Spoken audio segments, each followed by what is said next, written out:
नमस्कार विद्यार्थी मित्र मैत्रिणींनो. करंट अफेअर्स बाय मेघाली या आपल्या युट्यूब चॅनलवरती तुमचं मनपूर्वक स्वागत आहे.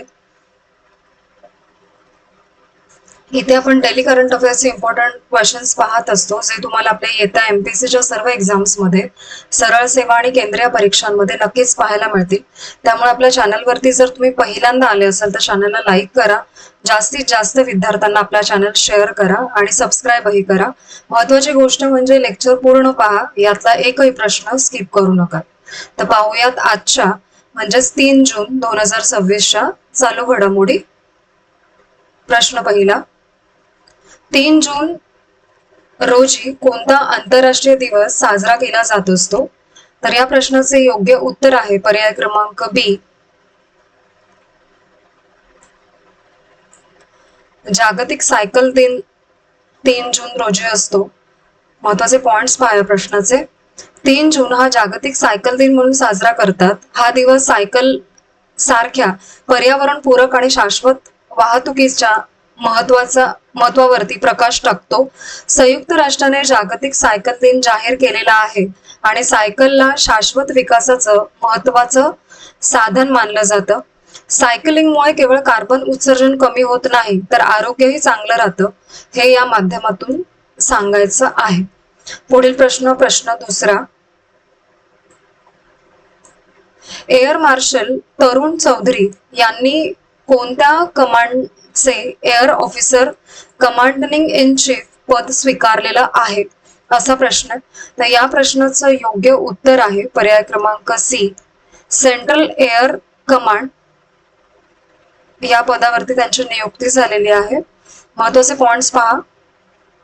एअर मार्शल तरुण चौधरी यांनी 1 जून 2026 रोजी सेंट्रल एअर कमांडचं नेतृत्व स्वीकारलेलं आहे आणि त्यांनी एअर मार्शल बालकृष्णन मणिकांतन यांची जागा घेतली आहे, जे 31 मे 2026 रोजी सेवानिवृत्त झाले. आणि सेंट्रल एअर कमांड हे भारतीय वायुसेनेच्या 5 ऑपरेशनल कमांड पैकी एक आहे आणि सेंट्रल एअर कमांड मध्य भारतातील मोठ्या भूभागांचे संरक्षण करतं आणि पश्चिम उत्तर भागांना महत्वाचं ऑपरेशनल सपोर्ट देखील देतं. हे त्याचं कार्य आहे या डिपार्टमेंटचं. तर तरुण चौधरी यांनी डिसेंबर 1989 मध्ये फायटर स्ट्रीम मध्ये भारतीय वायुसेनेमध्ये प्रवेश केलेला होता आणि ते नियुक्तीपूर्वी सदर्न एअर कमांड मध्ये वरिष्ठ एअर स्टाफ अधिकारी म्हणून कार्यरत होते. प्रत्येक ऑपरेशनल कमांडला air officer commanding in chief नेतृत्व असतं, जो त्या कमांडचा सगळ्यात वरिष्ठ अधिकारी असतो. हे लक्षात घ्या. पुढील प्रश्न तिसरा.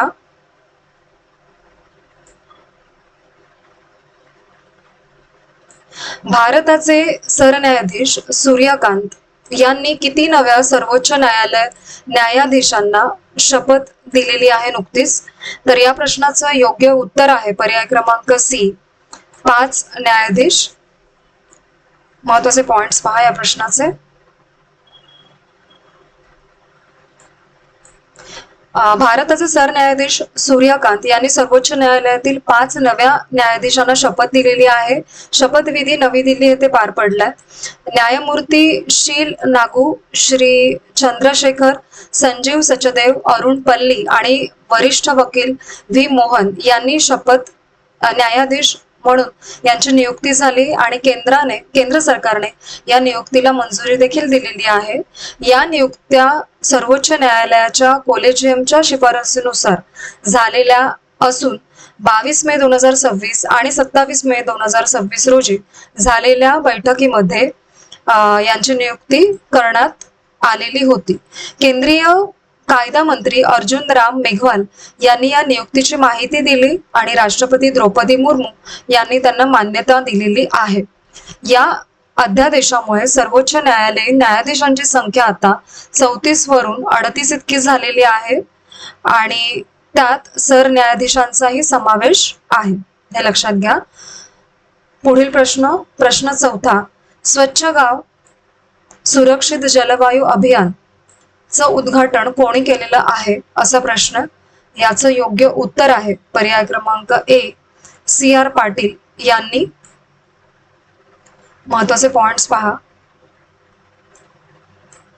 अभियान कोणतं आहे तर स्वच्छ गाव सुरक्षित जलवायू. उद्घाटन कोणी केलंय? CR पाटील यांनी. ठिकाण कुठे कुठे झालेलं आहे तर नवी दिल्ली येथे. आणि कालावधी किती असणार आहे तर 1 जून ते 5 जून या कालावधीमध्ये राबवलं जाणार आहे.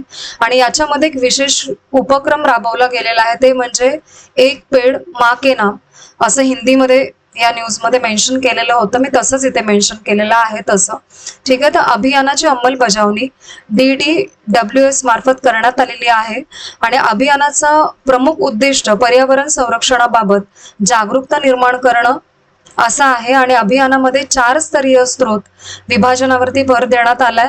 प्लास्टिक कचरा व्यवस्थापनासाठी 4R तत्वांचा प्रचार करण्यात आलेला आहे. 4R म्हणजे रिड्यूस, रियूज, रिसायकल आणि रिकव्हर असा त्याचा अर्थ होतो. यांचा समावेश होतो. आणि कचऱ्यापासून संसाधन निर्मिती हा या अभियानाचा प्रमुख घटक आहे, हे लक्षात घ्या. पुढील प्रश्न 5वा. गुगलच्या डिबग प्रोजेक्ट अंतर्गत किती डास सोडण्याचा प्रस्ताव आहे असा प्रश्न आहे. तर याचे योग्य उत्तर आहे पर्याय क्रमांक C, 3.2 कोटी इतके. महत्वाचे पॉइंट्स पहा. गुगलच्या डिबग प्रोजेक्टमध्ये 3.2 कोटी नर डास सोडण्याचा प्लॅन आहे. हा प्लॅन अमेरिकामधील कॅलिफोर्निया आणि फ्लोरिडा या 2 राज्यांसाठी असणार आहे. आणि डासजन्य रोग नियंत्रण हा या प्रकल्पाचा मुख्य उद्देश आहे, हे लक्षात घ्या.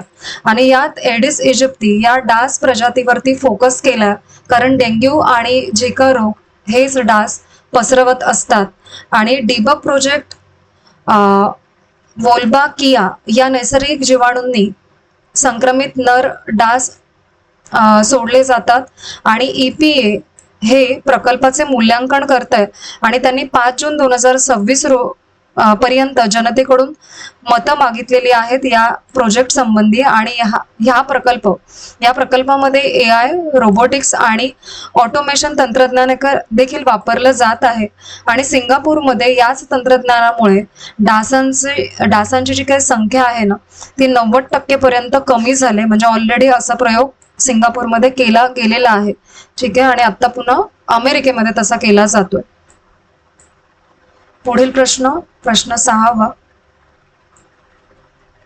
द अर्थ प्राइज 2026 मध्ये जागतिक विजेते ठरलेल्या भारतीय विद्यार्थ्यांच्या शोधाचं नाव काय आहे असा प्रश्न आहे.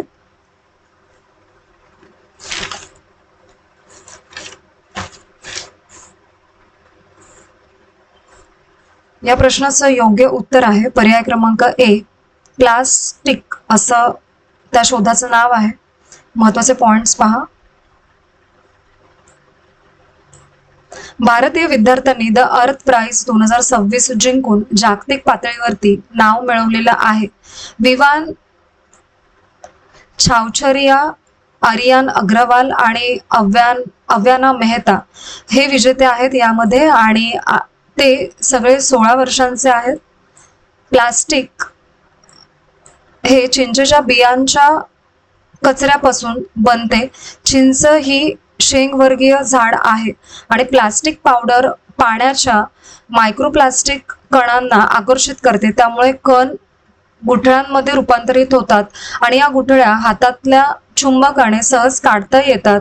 त्यात विजेची गरज भासत नाही. असा साधारण प्रोजेक्ट आहे, थोडक्यात लक्षात घ्या. आणि प्लास्टिक हा कमी खर्चाचा जलशुद्धीकरण उपाय आहे. आणि तो ग्रामीण भागासाठी विकसित करण्यात आलेला आहे. आणि त्यासाठी त्यांना हे प्राइज मिळालं. या यशाबद्दल विजेत्यांना $12,500 अनुदान देखील मिळालेलं आहे. ठीक आहे. पुढील प्रश्न 7वा.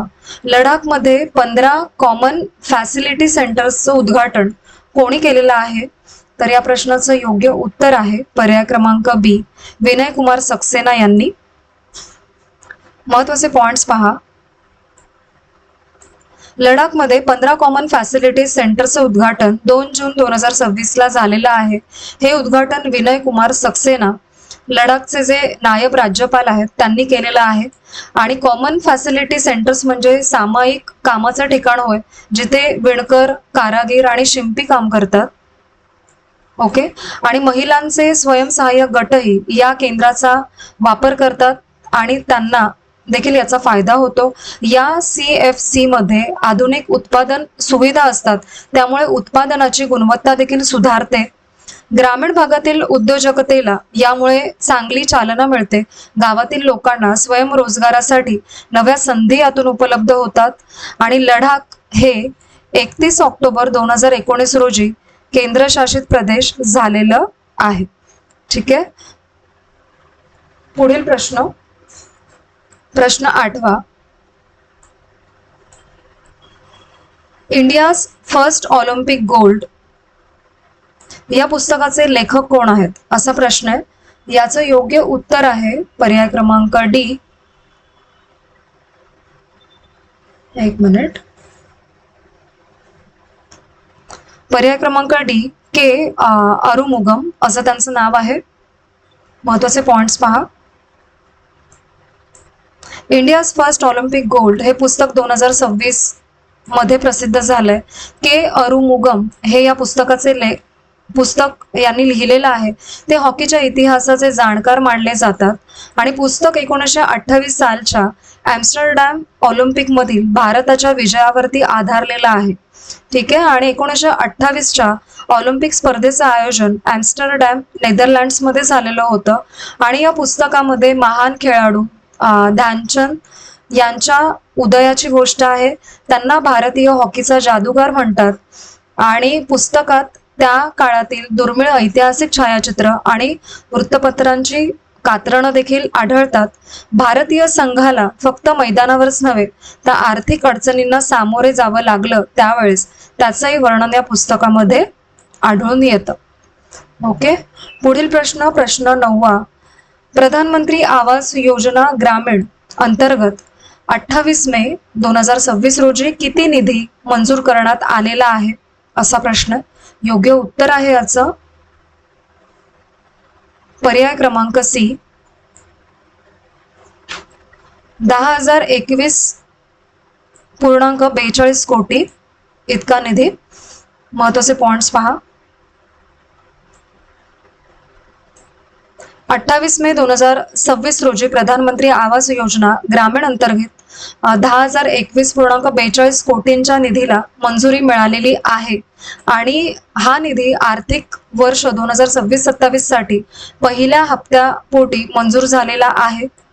प्रधानमंत्री आवास योजना ग्रामीण भागातील कुटुंबांना पक्की घरे देण्याच्या उद्देशाने राबवली जात आहे.